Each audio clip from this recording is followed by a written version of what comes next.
How's it going, everybody? Welcome back to the All Things Liverpool podcast. It's me, Anish Dogra, your usual host. And at long last, it feels like an eternity, but the Premier League is finally back this weekend. We've got some really great fixtures coming up all across the league. There's Leicester versus Chelsea. There's, of course, our game against Arsenal, which we'll be previewing in detail. And a lot of new managerial debuts as well. Eddie Howe at Newcastle, Steven Gerrard, as you can see at the bottom. We'll be talking about him later at Aston Villa, Dean Smith as well, and Norwich City. So good stuff to talk about. Not too much given the fact that it has been an international break and not too much has happened really. We can obviously have a roundup of of some of the teams who have qualified and the teams who still have a bit of work to do to qualify for the World Cup next year. But let's get right into it. So Arsenal on Saturday, 5:30 kickoff at Anfield. So great opportunity for us, to get back on track. Of course, the last game against West Ham before the international break was an absolute disaster. As we reviewed it last week, I think, on last week's show, we were just completely out of sorts. Really, we were the Liverpool that used to play under Jurgen Klopp when he first came over to Liverpool back in 2015, and the Liverpool that was under Brendan Rodgers in 2012 and 2013. Defensively all over the place. Midfield was imbalanced, and even though we scored a couple of times, we always looked like conceding every time we were defending, and every time we faced a set piece. So against Arsenal this Saturday, hopefully we'll correct that. Of course, Klopp's been with the players now for a couple of days since the international break. He had the England players back on Tuesday, so he's had pretty much a whole week with them. And same with the Dutch players and the others from Africa and Brazil. So all in all, yeah, a good couple of days to get prepared for a really big match, because Arsenal, for everything that's been said about them over the last 2 or 3 months, especially after the start they've had at the beginning of the season, they'll be coming into this game with real confidence. With the form that they're in. The last time they lost a game was against Man City, that 5-0 defeat back in August. So they're on a really good unbeaten run, 5th in the league, and if they actually win tomorrow at Anfield, which will be the first time since 2012, I think, they will go above us in the table, which I kind of can't believe it's happening so quickly. Given the ride and the journey we've been on over the last 2 or 3 years on the club, and how they've kind of dwindled once Wenger left, and then they had Emery, and they had Ljungberg as caretaker, and Arteta's been he's not been convincing on many occasions, but now it looks like he's getting the best out of the Arsenal team. So yeah, for them to progress so much over the last few years, and for us to kind of slipped our standards to a level where they could go above us, it's a bit of a disappointment from us, but also immense credit to Arsenal, because they were all completely out of sorts when Wenger left. They had so many terrible players in the club, a lot of deadwood, a lot of poor players. And even under Arteta's first period at the club, the signings they made last year when they brought in David Luiz and Willian, old players on high salaries on long-term contracts. So for them to cleared all of that out and sign a lot of young players, they spent the most in the transfer window this summer. They're the highest spenders, and they put that all in youth. So 50 million on Ben White, 30 on Ramsdale, who's looking like one of the signings of the summer. Lokonga in midfield, I really like, and trusting all the young players. Smith Rowe's arguably been their best player this season, and he deservedly got his first England call up this week, and got his first cap against San Marino. So for them, going for youth is a bold strategy, but it's clearly working out. And even if they don't win on Saturday, as long as they show progression again, show that they can come to places like Anfield and put in a good performance, and even if they come away with nothing, they'll still be spirited, because these young players, they've only just scratched the surface. If they're this good already, they're fifth in the table and showing the quality that they have done so far. At 20, 21 years old, they're only going to get better. And in 3 or 4 years' time, providing Arsenal keep progressing, providing Arteta keeps growing as a manager, they could very well be challenging for the title and for the Champions League. So tomorrow, won't be an easy game whatsoever. I do expect us to bounce back. Under Klopp, we've rarely lost back-to-back games in the Premier League or in any competition for that matter. I know last season we had that run where we were losing pretty much every week, but being at home, being in front of a full house at Anfield with 50,000 Reds there, that was definitely help us get back on track and perform to the best that we can play. So hopefully 3 points tomorrow, and it'll be really important as well, especially with the fixtures that are happening this weekend. So if I just take a quick look at what's coming up in the Premier League over the next couple of days. So tomorrow there's Leicester versus Chelsea. A really big big game there. I know Leicester aren't particularly doing very well right now. They're mid-table in the league. They've not kind of pushed on again like they had done in the last couple of years when they finished 5th and got the FA Cup last season. So it's been a bit of a transition season for them. And, I think they're having to adjust a couple of things. Jamie Vardy's getting a little bit older and they've had injuries, and other players as well are getting older, like the likes of Johnny Evans. He's been great for them, but, age does eventually catch up to every player. So Leicester, whilst they haven't been as good as they have been in the last couple of years, they're still a major threat. And Vardy, he loves those big games. And of course, the last time Leicester played Chelsea, they had a really, really great occasion. They won the FA Cup, the first time in their history. So tough game for Chelsea there. Hopefully Leicester could do something for us. Elsewhere, there's United away to Watford. They should win that. West Ham, all of a sudden, they're in the same conversation as ourselves and City and Chelsea. Whether they'll still be in that competition in 3 or 4 months' time, come the end of the season, is another debate. But for now, they are a serious threat, and the table doesn't lie, and they deserve to be third in the table, a point above us right now. So away to Wolves, tricky tie. Wolves, showing some good football under Bruno Lage, and progressing quite well under the Portuguese manager. Then on Sunday, it's Tottenham Leeds, so Conte's first match at home in the Premier League, and then Man City versus Everton. So Agent Rafa, hopefully, he's been doing very well at Everton, making sure they lose a lot of their games, and making sure they're not a threat to Liverpool. But now we need the opposite. We hopefully he can do us a favor and get something from Man City on Sunday. They're at the Etihad, so it's not going to bode well for them. I think they pretty much every season they go there, they get battered. In fact, I can't remember the last time Everton actually won at the Etihad. So Rafa, with the way he can set up his teams defensively, hopefully he can do us a favor. But that all means nothing if we don't do our job, and it all starts from getting 3 points against Arsenal, setting the tone, and playing to the best that we possibly can. So, but moving on from that, so the Arsenal game, hopefully we get 3 points. But someone else who I hope they'll get 3 points as well is Steven Gerrard. So of course we talked about him last week coming in as Villa's new manager. I can't remember if the news was confirmed last time we had a show, but now it definitely is. He's held his press conference today. He's been talking about the role and how excited he is for him and all of that, and obviously the inevitable questions about Liverpool in years to come, because we all know that Gerrard will be Liverpool manager one day, providing he can carry on the progression he's making, providing he shows he can manage at that level. But for the meantime, he's got a really big job at Aston Villa, and I'm sure he'll want to be there for quite a while to build a bit of a dynasty there, to get them into a European place and try and help them win an FA Cup or a League Cup, maybe a Europa League even.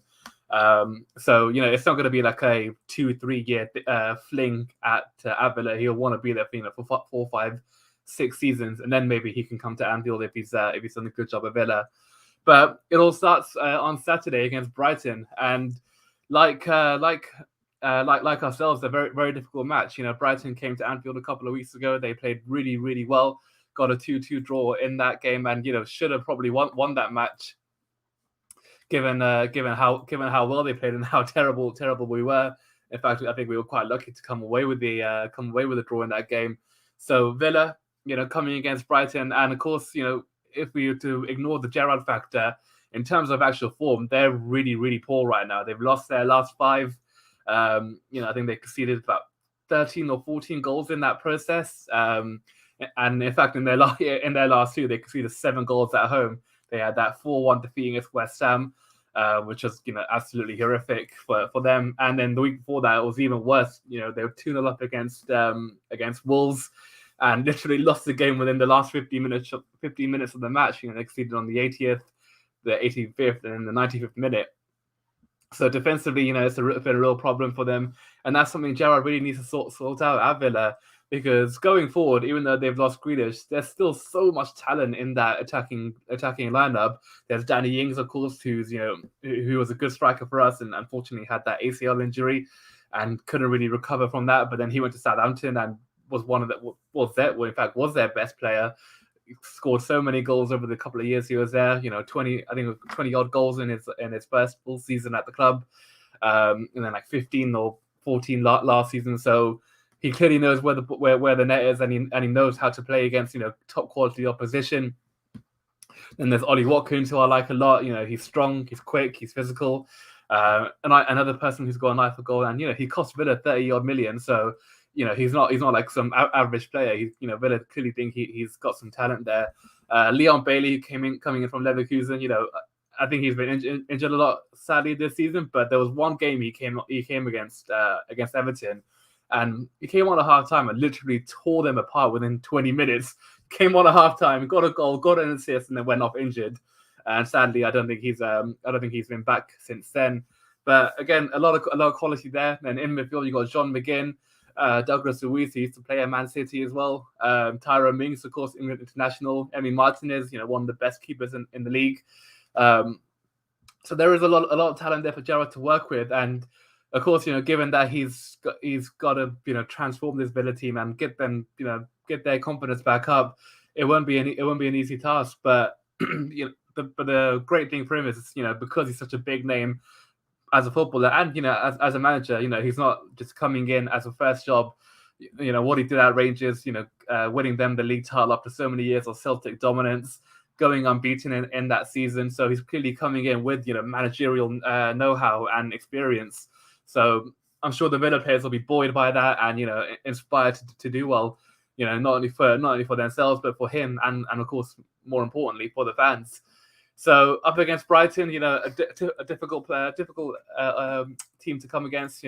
Just looking in the league right now, I think they're still up there. They're 7th. They've not won in their last 5, but they've only lost 1 in their last 5. If you want to look at that, they've drawn 4 out of those games, and one of those games were against Liverpool, where they really should have won that match. So tough game for Villa, but I really hope that it goes well for Gerrard. I'm sure the reception will be unbelievable at Villa Park. I think I'm going to be. I'll hopefully be watching the game tomorrow at work. So I hope it goes well for Gerrard, and long may his successful run at Villa continue. But moving on from that, we've of course got the most difficult part of the season now. There's no more internationals now, thank God. If the last 2 weeks, I'm sure for all of us have been, absolutely dreadful. Of course, we all want England to do well, but when you're coming up against teams like San Marino and Albania, it's like, what's the point? They're going to win. But so they did, and thankfully that's all done and dusted now. So we've got just Premier League football now, thank God, until March. So week in, week out, Premier League games every single Saturday, Sunday, couple of games in midweek as well, and it's going to be a very testing period. And given the amount of injuries we currently have, I'm just going to quickly have a look at our current list. Let's have a look right here. So current injuries: Harvey Elliott, of course, long term. Bobby Firmino, hamstring injury, long term, and then players who've picked up injuries over the international break. Jordan Henderson, withdrew from the squad and didn't play on Monday against San Marino. he's 50-50 to start against Arsenal tomorrow. The same with Andy Robertson. He came off in Scotland's second match of their World Cup qualifying games. Again, he's also 50-50. Mane as well. I think he's has been declared fit, which is a big relief. But he was at there was a moment where he also had to be taken off again for Senegal, and I think he came back early as well. So it's not been a great international period, and of course with the injuries we've had and the long term ones that we already have with Harvey Elliott and with Bobby Firmino, our squad is quite stretched. Then we've also got Naby Keita. There's no timeline for his return yet. Same with James Milner. Same with Curtis Jones, who had a real freak injury.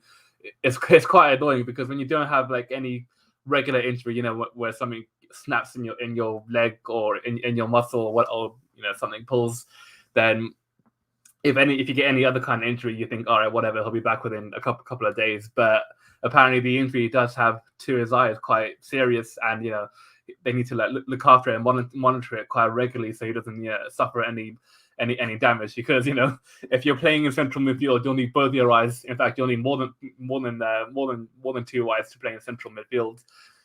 So yeah, he's out for a period of time as well. And then of course in defense, you have Joe Gomez out as well. So injuries, are mounting up for us, and our squad is fairly thin. And of course now we've got the Premier League back. There'll be games every three or 4 days now. So for example, we have Arsenal this Saturday, then we've got Porto in midweek on Wednesday, and then Southampton again next Saturday. So there's going to be a lot of game management with the team, and of course, given the injuries we do have, and of course how injury prone our players are, that's another thing we have to factor. A lot of our players sadly aren't made of steel. They are susceptible to a lot of knocks and a lot of niggles pretty much every single week.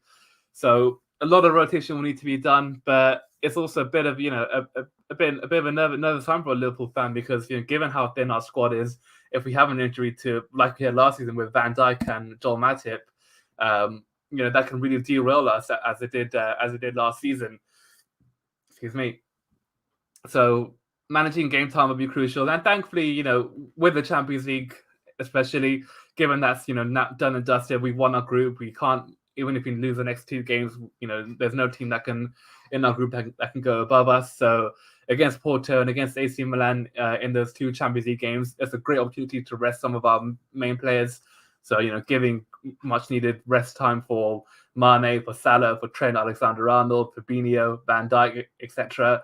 It'll be very beneficial for us, and not only that, it'll give some of the fringe players who are kind of pushing for starting players some much needed game time, because especially as I've mentioned before on these shows, with the African nations coming up, Salah and Mane going away in January, we'll need some of those fringe players to step up. So the likes of Divock Origi, we'll need him to be match fit and performing really well. The same with Minamino. He's not played that much this season. I think he's had a couple of sub appearances in the league, and he's basically played the cup games so far. So we'll need him, to really step up. And then Nico Williams, Jurgen Klopp has been talking about him today in the press. He scored for Wales in one of their last games over the international break. So again, someone to push Trent Alexander-Arnold, someone to give our right back a bit of rest. And of course, given the potential he has, I'm sure he'll want to be playing and progressing, and making a claim for himself, and telling Jurgen Klopp, I can be a valuable member of the squad going forward. So with the games coming up, hopefully injuries are to a minimum. I do expect injuries to occur. Like I say, with the way our squad is, and how grueling this part of the season is. But hopefully we can manage it as best as we possibly can. And whilst unlikely, who knows? We might actually be getting. We could maybe bring in a face or two in the January period. In the news earlier last week, I think Michael Edwards, our current sporting director, he's going to be leaving at the end of the season. So hopefully, with one final transfer window at Liverpool, he'll pull out another rabbit out of the hat. having performed so many wonders already by getting Van Dijk and Alisson, Salah, Mane. He was the man who brought all those players in. So hopefully, on one final occasion, he can give us a final hurrah. But anyway, guys, that's all we've got for today. Sorry, it was a bit of a short episode, but like I said, there hasn't been too much to talk about over the international period. But now that football is back, there'll be so much more content to talk about, so much more drama to want to unfold over the next months. So next we'll be back roughly this time next week. So we'll be reviewing the Arsenal game, the Porto game in the Champions League, and then of course previewing the Southampton game. Anyways, that's all for today. I hope you've enjoyed this video, and we'll see you all next week. Bye-bye.